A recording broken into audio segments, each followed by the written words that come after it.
Phone tapping. ఈ కేసుకు సంబంధించి ప్రణీత్ రావు అనేది ఓ విడదీయరాని పేరు. ఈ తతంగానికి సంబంధించి ఆదేశాలు పైనుంచి ఇచ్చిన పెద్దలు వేరైనా నడిపించింది మొత్తం ఈ రావు గారే.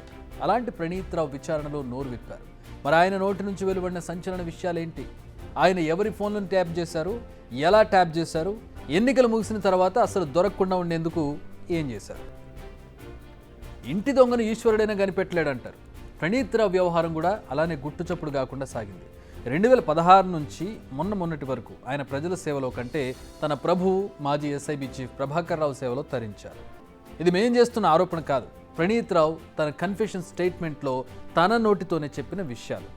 ఈ విషయాలన్నీ ఇప్పుడు అవుట్లుక్ మీకు చెబుతోంది. కాస్త భయపడకుండా, షాక్కు గురి కాకుండా వినండి. అందరి ఫోన్లను ట్యాప్ చేశారు, ఎవరిని వదలలేదు. ఇలా ఇప్పటి వరకు మనం పైపైన చెప్పుకుంటున్న విషయాలు ఇవన్నీ. బట్ అసలు ఎంతమంది ఫోన్లను ట్యాప్ చేశారనేది ప్రణీత్ రావు చెప్పారు. ప్రణీత్ రావు అండ్ టీం ఏకంగా 1000 నుంచి 1200 మందిని టార్గెట్ చేశారు. వారిపై నిత్యం నిఘా ఉంచారు. ఏం మాట్లాడుతున్నారు, ఎవరితో మాట్లాడుతున్నారు, ఎప్పుడు ఎక్కడ ఉంటున్నారు, ఇలా ప్రతి విషయాన్ని ఆరా తీయడం, ప్రభాకర్ రావుకు చేరవేయడం, ఇలా సాగింది ప్రణీత్ రావు వ్యవహారం. మళ్ళీ ఒకసారి చెప్తున్నా, 1000 నుంచి 1200 మంది. మళ్ళీ ఒకేసారి కథలో చాలా ముందుకు వెళ్ళాం కదా. 2016 నుంచి వద్దాం ఒకసారి విత్ ఫుల్ డీటెయిల్స్. దానికి ముందు ఒక నోట్. ఇందులో ఏ ఒక్క విషయం కూడా ఊహాజనితం కాదు, లేదంటే వార్తగా ఏదో బయట ప్రచారం జరుగుతున్నది కాదు. ప్రతి విషయం స్వయంగా ప్రణీత్ రావు చెప్పింది. ఇక వినండి. ప్రణీత్ రావు సబ్ ఇన్స్పెక్టర్గా సెలెక్ట్ అయింది 2007లో. ఫస్ట్ పోస్టింగ్ నల్గొండ జిల్లాలోని మోత్కూరులో. అది 2008లో.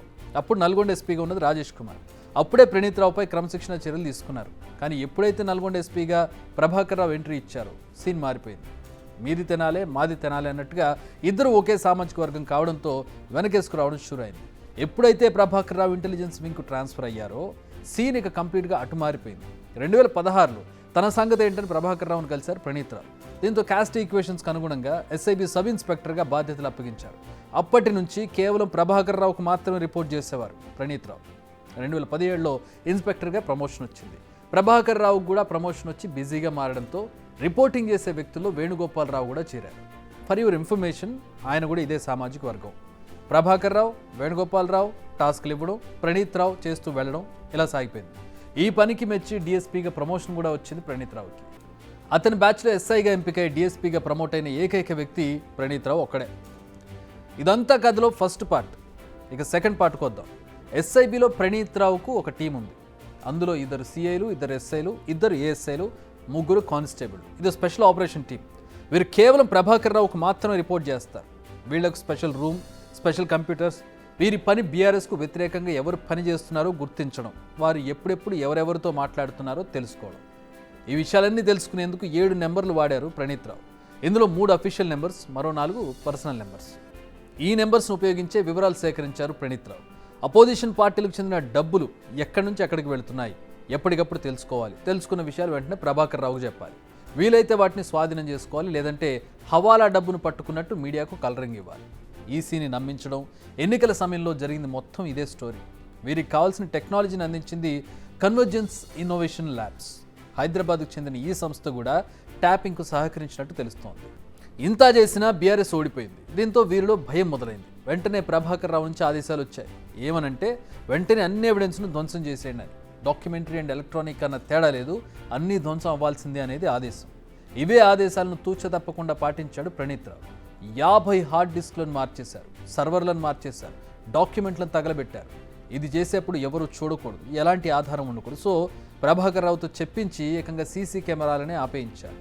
రిజల్ట్స్ వచ్చిన తర్వాత రోజు, అంటే డిసెంబర్ 4న రాత్రి 7 గంటల 30 నిమిషాల నుంచి 8 గంటల 15 నిమిషాల వరకు, అంటే మొత్తం 45 నిమిషాల్లో చేయాల్సిందంతా చేశారు. హార్డ్ డిస్క్లను కోసి పడేశారు, అంటే కట్టర్తోటి కట్ చేశారు. ఎక్కడో దూరంగా నదిలో పడేశారు. ఫోన్లను, ల్యాప్టాప్లను ఫార్మాట్ చేసేశారు. మొత్తంగా అంతా అయిపోయింది అనుకున్నాక డిసెంబర్ 13న ప్రణీత్ రావు ఎస్ఐబి నుంచి రిలీవ్ అయ్యారు. చేతులు దులిపేసుకున్నారు. ఇది ప్రణీత్ రావు చేసిన భాగవతం. ప్రజల కోసం ఏనాడు పనిచేయలేదు అతను. అంతా ప్రభువుల కోసమే చేశాడు. దీనికి తగ్గట్టుగా ప్రమోషన్లు వచ్చాయి. దీంతో మరింత ఉత్సాహంగా చట్ట వ్యతిరేక పనులు చేశారు. కానీ ఏం చేసిన న్యాయం అనేది ఒకటి ఉంటుంది కదా, అదే జరిగింది. ఉద్యోగుల నుంచి సస్పెండ్ అయ్యారు. శ్రీకృష్ణ జన్మస్థానానికి చేరుకున్నారు. ఇందులో ఏ ఒక్క నేరం ప్రూవ్ అయినా ఉద్యోగం పోతుంది, పరువు ఆల్రెడీ పోయింది, అది వేరే విషయం. సో చట్ట ప్రకారం నడుచుకోకపోతే ఏనాటికైనా శిక్ష పడక తప్పదు. ఇదే ప్రణీత్ రావు మనకు చెప్పకనే చెబుతున్నటువంటి మాట. మరి లిస్టులో ఉన్న నెక్స్ట్ క్యాండిడేట్ ఎవరో మరి బిగ్ టీవీ అవుట్లుక్ కథనాలు నచ్చితే వెంటనే బిగ్ టీవీ ఛానల్ ను సబ్స్క్రైబ్ చేయండి.